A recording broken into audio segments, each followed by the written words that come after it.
Lopes, que está aqui conosco, ó, com esses números aí, ó. Nossa camarada Silvia Lopes, lá de Bauru, ó. Fora Tarcínico. Beto Madeirada está aqui conosco, ó. A Alice Ailon, sou sindicalista desde que entrei para o serviço público. Ó, certíssimo.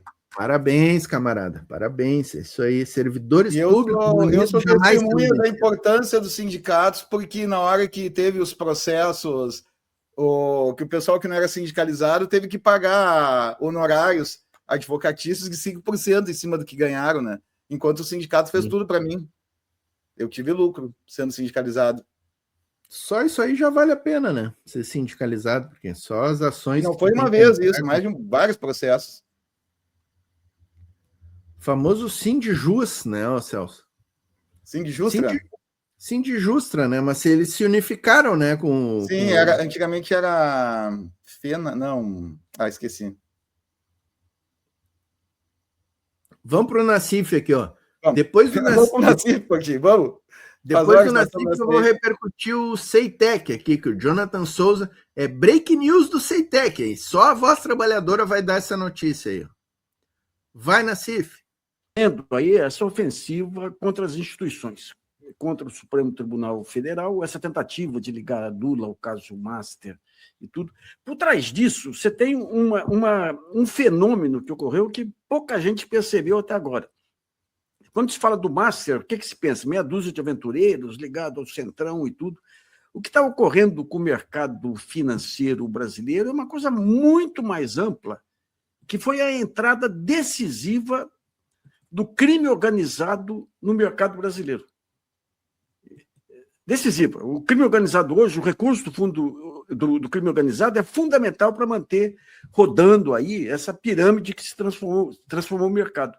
Deixa eu só tentar explicar tecnicamente aqui, para ver se a gente consegue entender aí. Você tem, primeiro, excesso de liquidez, tem muito dinheiro no mercado e é uma economia circular. Porque é o seguinte, o mercado ele gera uma riqueza, valoriza um ativo. A Selic ainda atrai mais dólares para o mercado, aquecendo ainda mais o mercado. E daí, mas tem que ter uma busca obsessiva por rentabilidade, porque onde que vem o lucro? Quando você compra mais barato e vende mais caro. Então, em cada rodada, os preços vão aumentando, mas para ter mais rodadas, tem que aumentar mais ainda. Então, cada rodada exige uma valorização adicional dos preços. E daí você cria o quê? Você cria uma inflação de ativos.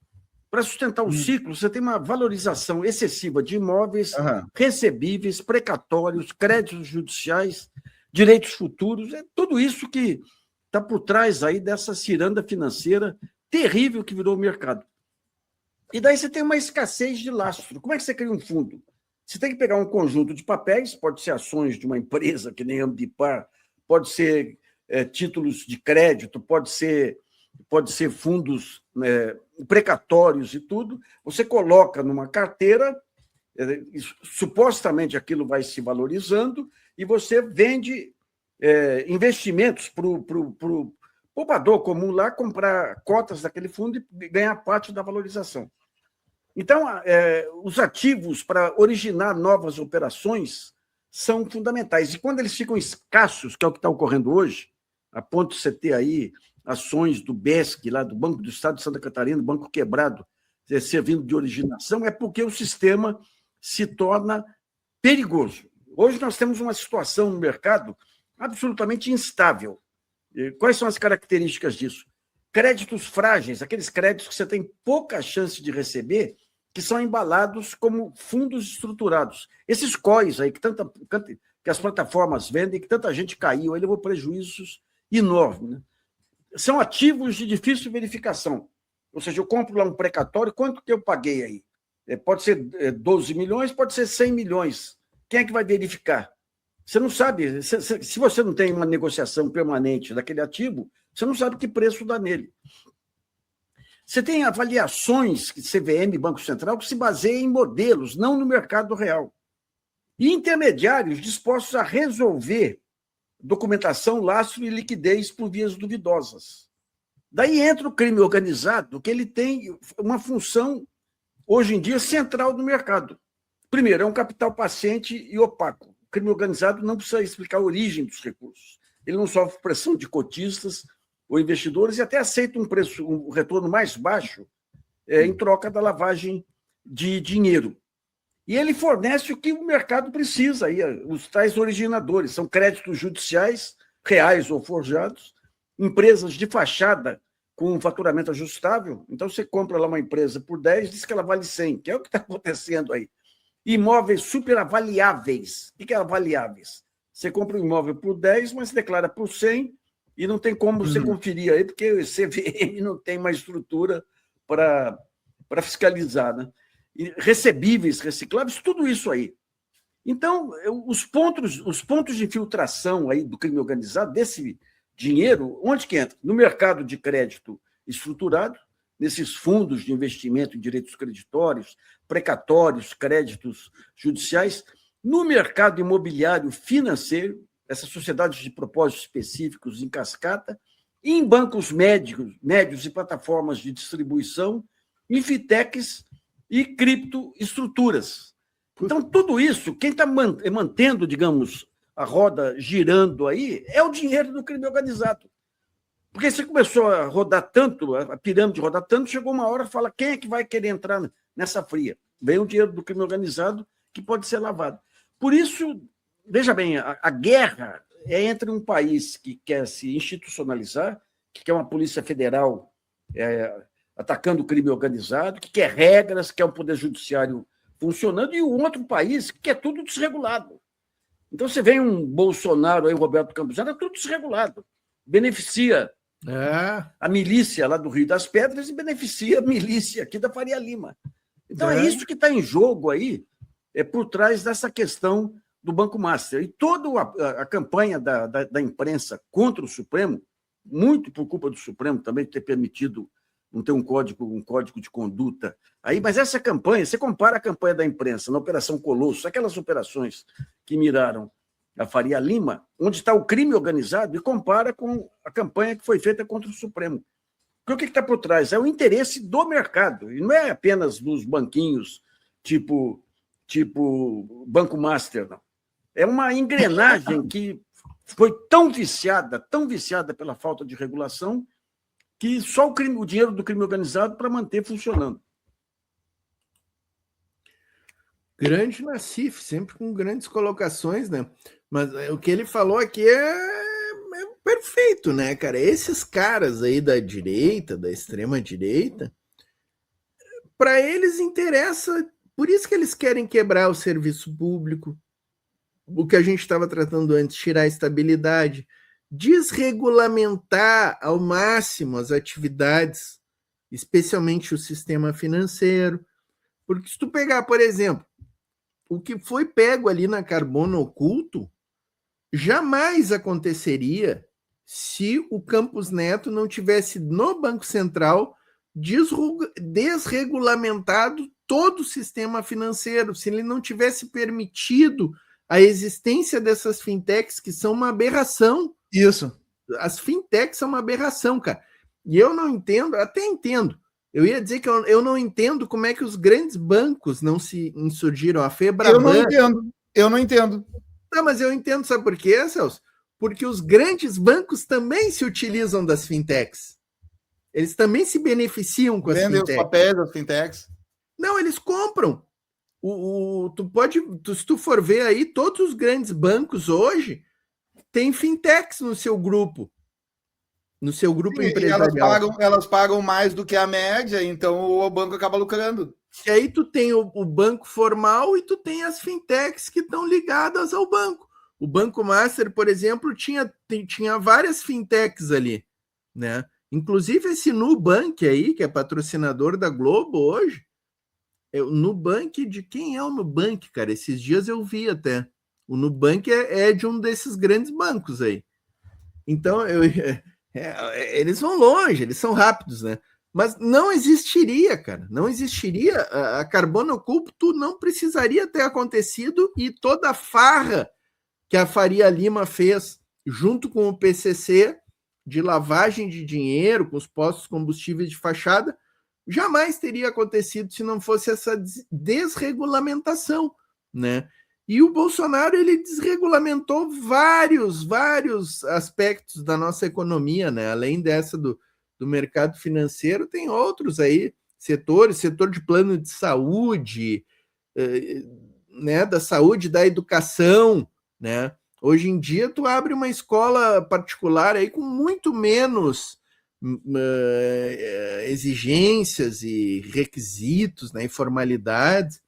Essa questão que eles fizeram tanto que conseguiram passar lá no Congresso de desregulamentar o sistema de proteção do meio ambiente, né? Qualquer um bota negócio aí que polui com autodeclaração hoje em dia, né? Então, é importante isso aí que o Nassif traz, né? Essa questão da desregulamentação é um clássico e aí, quando a esquerda assume um governo e faz alguns projetos que têm uma certa regulamentação, o que vem?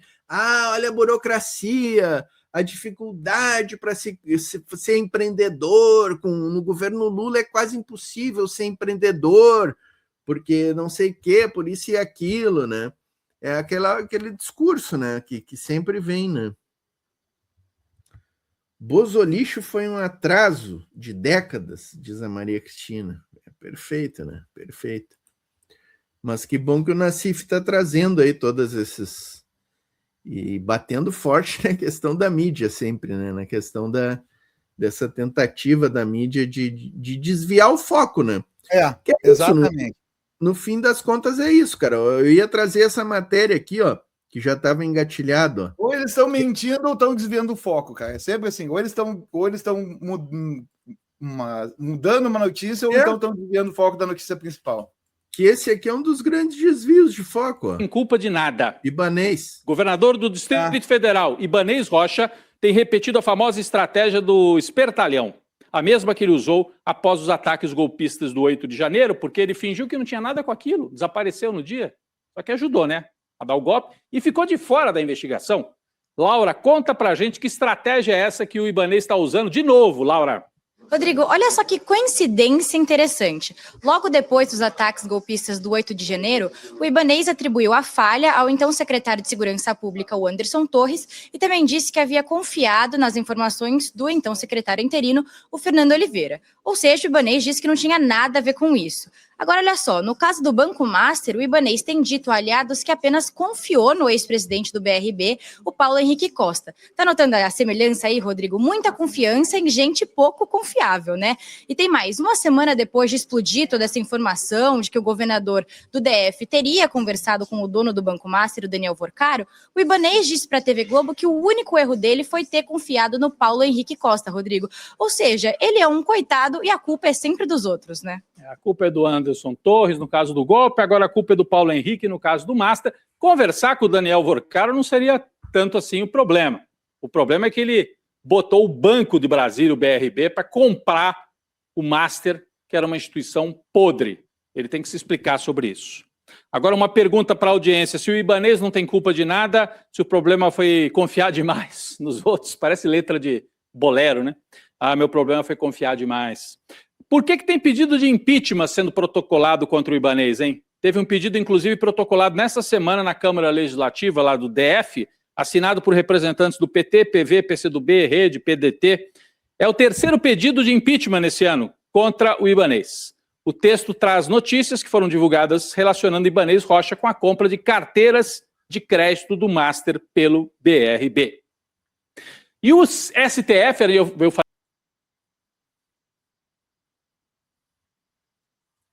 Tá aí, portanto, né, o senhor Ibanez Fujão, né, e que não tem culpa de nada, né? Impressionante. Beto Madeirado, ó, já recebi convite de um político de Paranga para atacar os esquerdistas. Queria receber 1 milhão do Vorcaro para ser influencer. Ia fazer um estrago, diz o Beto Madeirado. Janete, aqui o Ricardo Capelli vai ser candidato a governo do Distrito Federal. Será que a população vai votar nele? Tomara, né, Janete? Tomara. Seria um governador interessante para nós, né? A luta só está começando, camarada. Vamos avançar, diz a Maria Cristina. É isso, né? Capelli que deu uma interessante entrevista aí pro nosso camarada, o Leandro Fortes, né? E falou que vem aí notícias boas em relação a Eletrobras, né? Que o governo Lula estaria nos próximos anos aí, podem vir boas notícias em relação à Eletrobras e a estatização da Petrobras, né? Tomara, tomara. Encarnação Melgar aqui pedindo o nosso clássico CCCP, né? Curte, comenta, compartilha e deixem pingos no chat. Mas vamos